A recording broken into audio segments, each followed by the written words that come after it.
नमस्कार, मैं रूपा कर्ण सत्य न्यूज में आप सभी का स्वागत करती हूँ।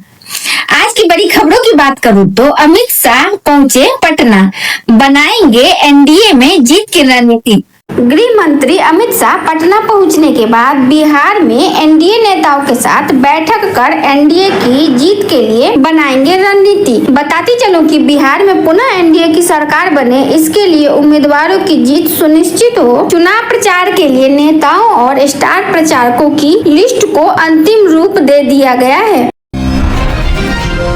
बिहार के उप मुख्यमंत्री सम्राट चौधरी ने मुंगेर के तारापुर विधानसभा से भरा नामांकन का पर्चा। नामांकन कार्यक्रम को संबोधित किया छत्तीसगढ़ के मुख्यमंत्री विष्णुदेव साय ने। नामांकन कार्यक्रम में जेडीयू नेता सांसद ललन सिंह और छत्तीसगढ़ के मुख्यमंत्री विष्णुदेव साय मौजूद रहे। प्रभु श्री राम का ननिहाल और आपका बिहार ये सीता माता की धरती है, तो बिहार और छत्तीसगढ़ का टूट रिश्ता है। भौगोलिक रिश्ता तो है, लेकिन आत्मीय रिश्ता भी है। और हमारे छत्तीसगढ़ के जो संगठन के प्रभारी हैं आदरणीय नितिन नवीन जी, जिनके मार्गदर्शन में अभी 2023 का विधानसभा चुनाव हम लोग जीते हैं, तो इस तरह का संबंध है।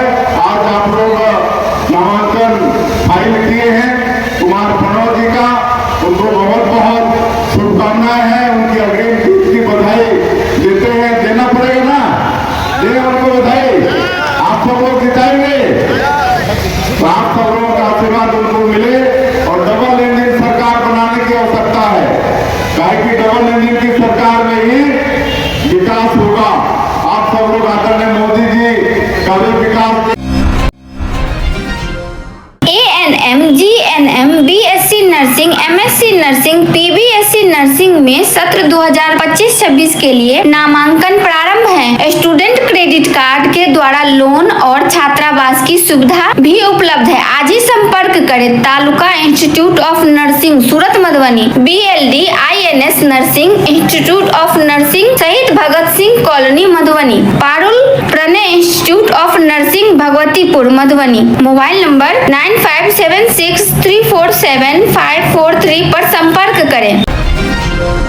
मधुबनी जिले के 10 विधानसभा क्षेत्र के लिए विभिन्न राजनीतिक दलों के प्रत्याशियों का नामांकन का दौर जारी है। इस कड़ी में झंझारपुर विधानसभा के एनडीए से भाजपा प्रत्याशी के रूप में उद्योग मंत्री सह विधायक नीतीश मिश्रा ने झंझारपुर अनुमंडल कार्यालय में अनुमंडल पदाधिकारी कुमार गौरव के समक्ष अपना नामांकन पर्चा दाखिल किया। नीतीश मिश्रा ने मीडिया से बात करते हुए कहा कि झंझारपुर में उनके द्वारा किए गए कार्यों को देखते हुए झंझारपुर की जनता एक बार फिर से सेवा का मौका देगी। इस अवसर सभा को संबोधित करते हुए उत्तर प्रदेश के उप मुख्यमंत्री केशव प्रसाद मौर्य ने कहा कि बिहार में भारी बहुमत से एक बार फिर एनडीए की सरकार बनेगी। और अगर आपने 1 लाख वोटों से जिताने का जो वादा किया है,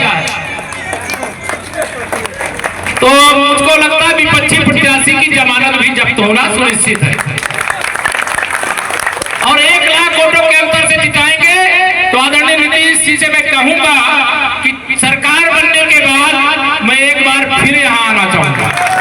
नीतीश कुमार जी को वर्ष 2005 में जैसा बिहार मिला था, अब तो बहुत लोगों को, विशेष तौर से यंग जनरेशन को याद भी नहीं है कि बिहार किस स्थिति में था। और उस स्थिति से बिहार को उन्होंने आज एक विकास को रफ्तार उन्होंने दी है। और हम लोग अक्सर इस बात को कहते हैं कि आज बिहार तैयार है, आज बिहार एक ऊंची उड़ान लेने के लिए सक्षम हो चुका है। और मुझको पूरा विश्वास है कि मुख्यमंत्री नीतीश कुमार जी पर और प्रधानमंत्री नरेंद्र मोदी जी पर जो लोगों का विश्वास है, जो एक ट्रस्ट उन पर बना हुआ है कि वो जो कहते हैं उन कार्यों को करते हैं, तो जब बिहार में कार्य होगा, निश्चित तौर पर झंझारपुर के प्रतिनिधि, अगर जनता मुझे सेवा का अवसर पुनः देती है, तो पूरी क्षमता के अनुसार कार्यों को आगे बढ़ाऊंगा। और बहुत कुछ जो मैंने शुरू ऐतिहासिक जीत दर्ज कर भारी बहुमत से बिहार में पुनः बनेगी एनडीए की सरकार। केशव प्रसाद मौर्य। खजौली से जयनगर में एनडीए प्रत्याशी अरुण शंकर प्रसाद के नामांकन सभा में कार्यकर्ताओं व आमजनों की उमड़ी भीड़। मौके पर यूपी के उप मुख्यमंत्री केशव प्रसाद मौर्य, उत्तर प्रदेश के मंत्री संजय सिंह गंगवार, बिहार सरकार के मंत्री हरि सहनी, पूर्व विधायक रामदेव महतो, शंकर झा, फूले भंडारी, भोगेंद्र ठाकुर, मुख्य पार्षद कैलाश पासवान, परमिला पूर्वे, हरिचंद्र शर्मा। ये होय तो पहले होय तो नहीं का होय तो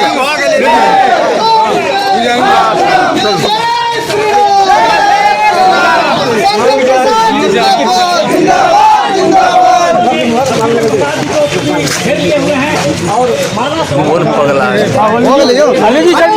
क्या कुछ यहाँ के लोगों से आप कहना चाहेंगे सर?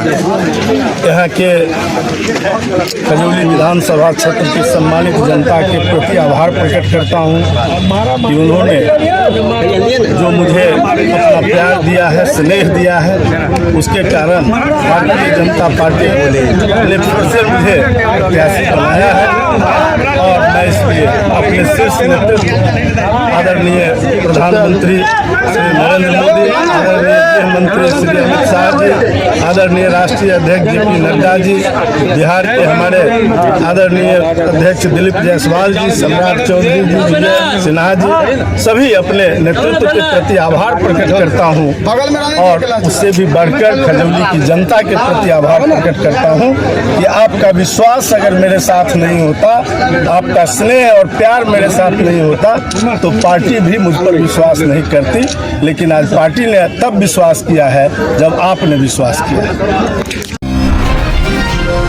घोघरडीहा के हटनी गांव पहुंचे राज्यपाल आरिफ मोहम्मद खान, ग्रामीणों से की मुलाकात। मधुबनी जिले के घोघरडीहा पहुंचे बिहार के राज्यपाल आरिफ मोहम्मद खान गुरुवार को घोघरडीहा प्रखंड के हटनी गांव पहुंचने पर लोगों ने किया भव्य स्वागत। वे समाज सेवी तरुण मिश्रा के आवास पर आयोजित एक निजी कार्यक्रम में भाग लेने आए थे। राज्यपाल के आगमन को लेकर पूरे क्षेत्र में उत्साह का माहौल देखा गया। उन्होंने पहुँचते ही जिला प्रशासन की ओर से उन्हें गार्ड ऑफ ऑनर दिया गया। इस दौरान एसपी सहित प्रशासनिक अधिकारियों ने उनका स्वागत किया और सुरक्षा का पुख्ता इंतजाम भी किए। ग्रामीणों और जनप्रतिनिधियों ने राज्यपाल को माला और अंग वस्त्र पहनाकर पारंपरिक तरीके से उनका स्वागत किया। इस दौरान उन्होंने गांव के बुजुर्गों, युवाओं और स्थानीय लोगों से संवाद भी किया, सामाजिक समरसता तथा सौहार्द का संदेश दिया।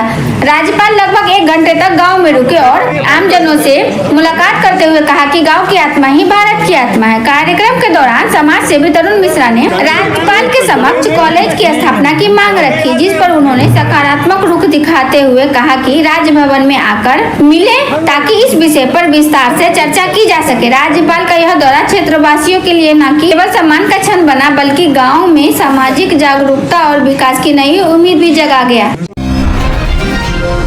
बिहार के मधुबनी जिले के अपराधियों के विरुद्ध मधुबनी पुलिस की कार्रवाई जारी है। उक्त बात की जानकारी मधुबनी के एसपी योगेंद्र कुमार ने देते हुए बताया कि पुलिस की तत्परता से गंभीर मामलों के अपराधियों को सजा हो रही है। इस मामले में पुलिस वैज्ञानिक अनुसंधान के साथ ही पुलिस टीम में बेहतर कार्य कर रही है। अपराधियों के विरुद्ध लगातार मधुबनी पुलिस की कार्रवाई जारी है और जो हीनियस क्राइम्स है उनकी स्पीडी ट्रायल करा के और लगातार उनके ट्रायल को मॉनिटर करते हैं हम लोग। और उसी क्रम में सितंबर का जो महीना बीता उसमें बहुत अच्छे रिजल्ट्स मिले हैं।